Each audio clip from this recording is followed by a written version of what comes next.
Beauty और baby care जैसे products बनाने वाली मामा अर्थ कंपनी ने अपने आईपीओ के लिए तगड़े वैल्यूएशंस मांगे हैं। कि हमने 24,000 करोड़ के वैल्यूएशन हमने थोड़ी लगाए हैं। अभी तो डीआरएचपी बन रहा है, हमने बड़ी मेहनत से कंपनी बनाई है। ये वैल्यूएशन का प्रोसेस तो बैंकर्स और बाजार तय करेगा।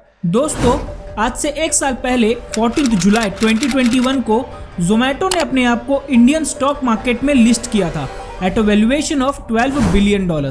अपने आप को लिस्ट करने के एक साल के अंदर जोमेटो का शेयर प्राइस 60 to 70% क्रैश हो गया। सेम चीज पेटीएम के साथ भी हुई। पेटीएम ने अपने आप को स्टॉक मार्केट में $19 बिलियन की वैल्यूएशन पे लिस्ट किया था, लेकिन उनके साथ भी सेम हुआ कि एक साल के अंदर अंदर उनका शेयर प्राइस भी 60 to 70% क्रैश हो गया।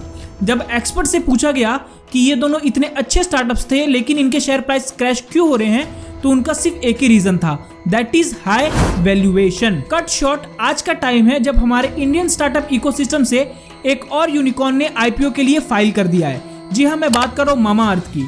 कुछ दिन पहले ही मामा अर्थ ने अपना DRHP report Indian stock market को सबमिट किया है। डीआरएचपी रिपोर्ट का मतलब होता है ड्राफ्ट रेड हेरिंग प्रोस्पेक्टस। ये वो रिपोर्ट होती है जो कोई भी कंपनी अपने आप को इंडियन स्टॉक मार्केट में लिस्ट करना चाहती है, वो सेबी को या फिर उनकी रेगुलेटरी बॉडी को ये रिपोर्ट सबमिट करती है।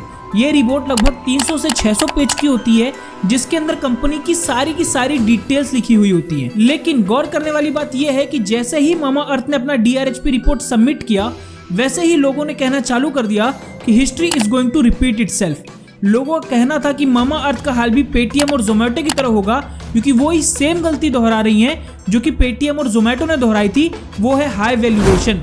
तो सबसे पहले हम लोग ये समझते हैं कि हाई वैल्यूएशन होता क्या है। हाई वैल्यूएशन की एक बहुत सिंपल सी डेफिनेशन है कि जब भी कोई भी स्टार्टअप या कंपनी अपनी आस्क्ड वैल्यूएशन को अपने प्रेजेंट नंबर से जस्टिफाई नहीं करवा पाती, उससे हम लोग हाई वैल्यूएशन कहते हैं। इसे एक एग्जांपल की मदद से समझते हैं। मामा अर्थ ने अपनी आस्क्ड वैल्यूएशन को $3 बिलियन के करीब रखा है, मतलब कि लगभग 24,000 करोड़ रुपए। वहीं पे अगर इनकी नंबर्स की बात की जाए तो इनके पिछले साल का जो टोटल रेवेन्यू था वो 932 करोड़ रुपए था। इन लोग ने एक साल पहले ही अपना पिछला राउंड रेस किया था, जो कि $1.2 बिलियन की वैल्यूएशन पे था। लोगों को यही चीज समझ में नहीं आ रही है कि जो कंपनी 12 महीना पहले $1 बिलियन की वैल्यूएशन पे थी, 12 महीने के अंदर अंदर क्या हो गया कि कंपनी ने $1 बिलियन से सीधे $3 बिलियन की वैल्यूएशन को मांग लिया। और कंडीशन तो और ज्यादा खराब तब होती है जब हम इनके प्रॉफिट्स पे नजर डालते हैं। 932 करोड़ के रेवेन्यू में सिर्फ 14 करोड़ का प्रॉफिट जनरेट हुआ है। नॉर्मली जो मामा अर्थ जैसी D2C ऑनलाइन ब्रांड होती हैं, उनका वैल्यूएशन उनके प्रॉफिट का 3x या 4x मल्टीपल ही होता है, लेकिन मामा अर्थ के केस में मामा अर्थ अपने प्रॉफिट का 1000x मल्टीपल पे अपनी वैल्यूएशन रख रही है। मतलब कहाँ पे 14 करोड़ का प्रॉफिट और कहाँ पे 24,000 करोड़ की वैल्यूएशन।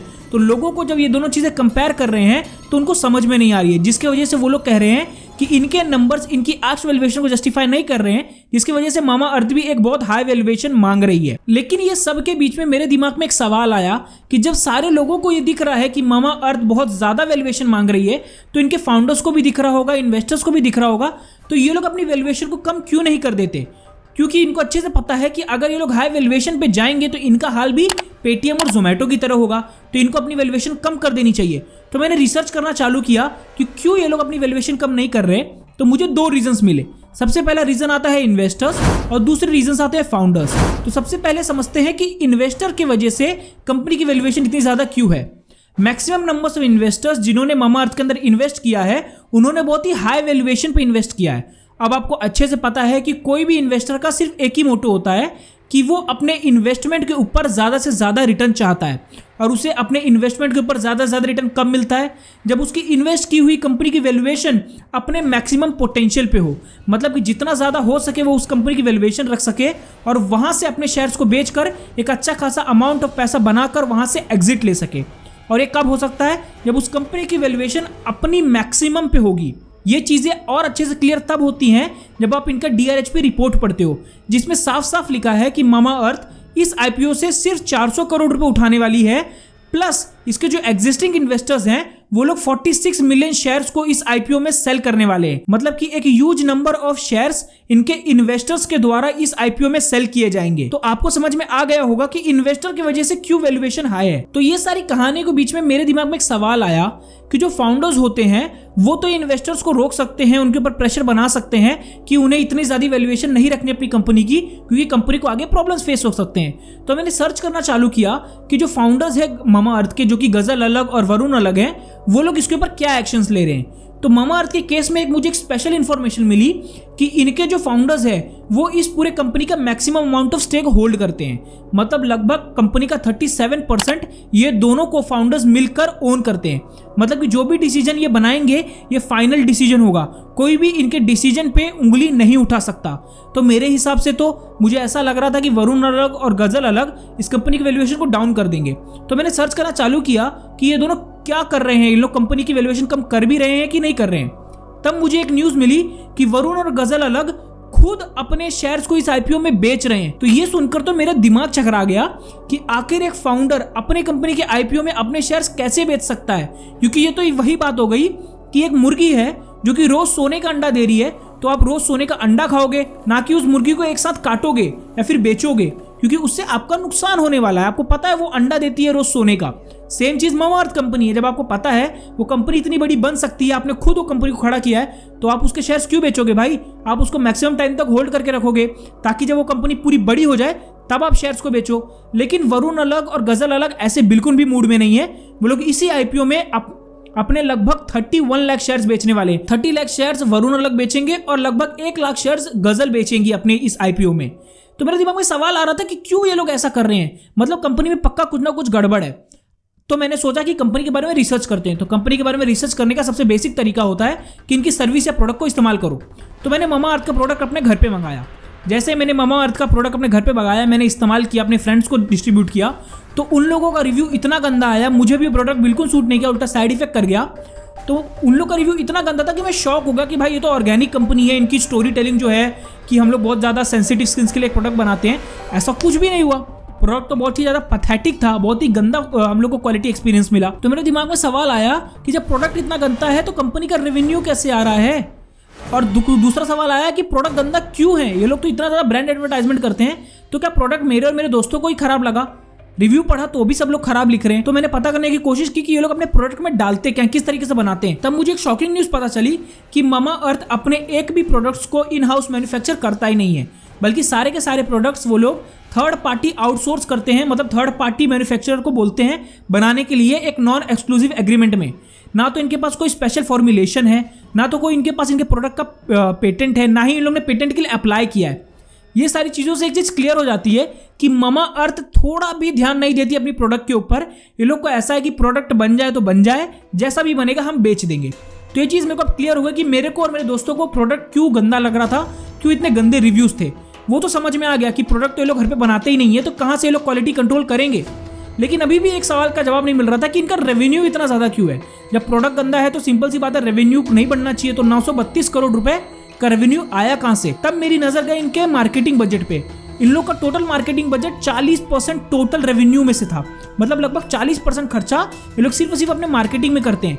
तब मुझे समझ में आना चालू हुआ कि ये लोग का ये जो रेवेन्यू है ये इनके मार्केटिंग के दम पे आता है। मतलब कि जो एक बार इनका प्रोडक्ट इस्तेमाल करता हो, कभी इनका फिर से प्रोडक्ट इस्तेमाल तो करता नहीं है, तो बार बार इनको अपने प्रोडक्ट के लिए नए नए कस्टमर्स को ढूंढना पड़ता है, जिसके लिए इन लोग को अपने मार्केटिंग बजट को बढ़ाते रहना पड़ता है। नॉर्मली जो ऐसी कंपनी होती है D2C, एक समय के बाद अपने मार्केटिंग बजट को कम कर देती हैं, क्योंकि इनके पास लॉयल कस्टमर्स होते हैं। लेकिन मामा अर्थ के केस में तो लॉयल कस्टमर्स है ही नहीं, जिसकी वजह से इनको बार बार अपने मार्केटिंग बजट को बढ़ाते रहना पड़ेगा। तो ये इस कंपनी के बारे में सबसे बड़ी ब्रेकिंग न्यूज़ थी मेरे लिए कि ये बेसिकली मामा अर्थ एक प्रोडक्ट कंपनी है ही नहीं, एक D2C ब्रांड है ही नहीं, बल्कि वो तो सिर्फ और सिर्फ एक मार्केटिंग कंपनी है जो मार्केटिंग के दम पे अपने प्रोडक्ट्स को लोगों तक पहुंचाती है, सेल करती है। इन लोग ने अपने DRHP रिपोर्ट में साफ लिखा है कि पिछले साल इन लोग ने 3958 इन्फ्लुएंसर्स के साथ अपने मार्केटिंग के लिए काम किया है। मतलब कि बहुत बड़ा amount of marketing budget in लोग ने यहाँ पे स्पेंड किया है। प्लस इन लोग ने जो पिछला एक्विजिशन किया है एक ब्रांड का जिसका नाम है mymoneymomspresso.com। ये वो वेबसाइट है जिसको खरीदने के लिए मामा अर्थ ने 150 करोड़ रुपए खर्चा किया है। जब मैंने जाके चेक किया तो मुझे पता चला इस वेबसाइट के अंदर बहुत सारे मदर्स के कनेक्शंस थे। मतलब कि यहाँ पे ये लोग अपने प्रोडक्ट को लिस्ट करके एडवर्टाइज करके बड़े आराम से अपने प्रोडक्ट्स का रेवेन्यू बढ़ा पा रहे थे। मतलब ये चीज़ क्लियर हो चुकी थी कि ये कंपनी पूरी तरीके से एक मार्केटिंग कंपनी है। और फिर मेरे को मेरे सवाल का जवाब मिला कि क्यों इनके फाउंडर्स इस कंपनी के शेयर्स को सेल कर रहे हैं, क्योंकि इनको पता है कि इनके प्रोडक्ट में दम तो है नहीं और ना ये लोग compete कर पाएंगे बड़े बड़े लीडर्स से। इनको सिर्फ और सिर्फ मार्केटिंग के बजट पे खेलना है, और अगर इन लोग का मार्केटिंग का बजट हमेशा इतना हाई रहेगा तो ये लोग प्रॉफिट बनाएंगे कैसे। तो ये चीज़ें सब क्लियर हो गई कि क्यों इनके फाउंडर्स भी शेयर बेच रहे हैं, क्यों इनके इन्वेस्टर्स भी शेयर बेच रहे हैं। क्योंकि ये लोग ना एक गैम्बलिंग का गेम करते हैं कि ये लोग ने पैसा डाला, पैसा बनाया, निकल गए, और मेन झंझट मारी, मेल नुकसान झेलना पड़ा रिटेल इन्वेस्टर्स को। कहते हैं ना, rich became richer, poor became poorer. क्यों? क्योंकि जिन्होंने पैसा डाला वो तो बहुत ज़्यादा पैसा बना लेंगे आईपीओ से, लेकिन जो हम लोग जैसे होते हैं रिटेल इन्वेस्टर्स, उन लोग का इतना लास्ट घाटा झेलना पड़ता है। इसी के वजह से ये फाउंडर्स और ये इन्वेस्टर्स सारे के सारे शेयर्स बेच रहे हैं और इतनी हाई वैल्यूएशन रखी गई है कंपनी की। तो यही थी पूरी कहानी। मैं तो इस कंपनी में नॉर्मली इन्वेस्ट नहीं करूंगा, मेरा ओपिनियन तो यही है कि मैं तो इन्वेस्ट नहीं करूंगा। अगर आप कर रहे हो तो ये पूरा वीडियो ध्यान से एक बार और देख लो भाई, क्योंकि अगर आप सोच रहे हो कि करोगे फिर भी, तो एक बार और वीडियो को ध्यान से देख लो, उसके बाद डिसीजन बनाना। अगर आप ऐसे ही वीडियो देखना चाहते हो चैनल को सब्सक्राइब कर लो। ऐसे ही डिटेल केस स्टडीज में आपके लिए बार बार लाता रहूंगा। तो अगर आप चाहते हो कि आपसे एक भी वीडियो मिस ना हो तो आप हमारे चैनल को सब्सक्राइब कर लो। मिलता हूं मैं आपको नेक्स्ट वीडियो में। बाय बाय, सायो नारा।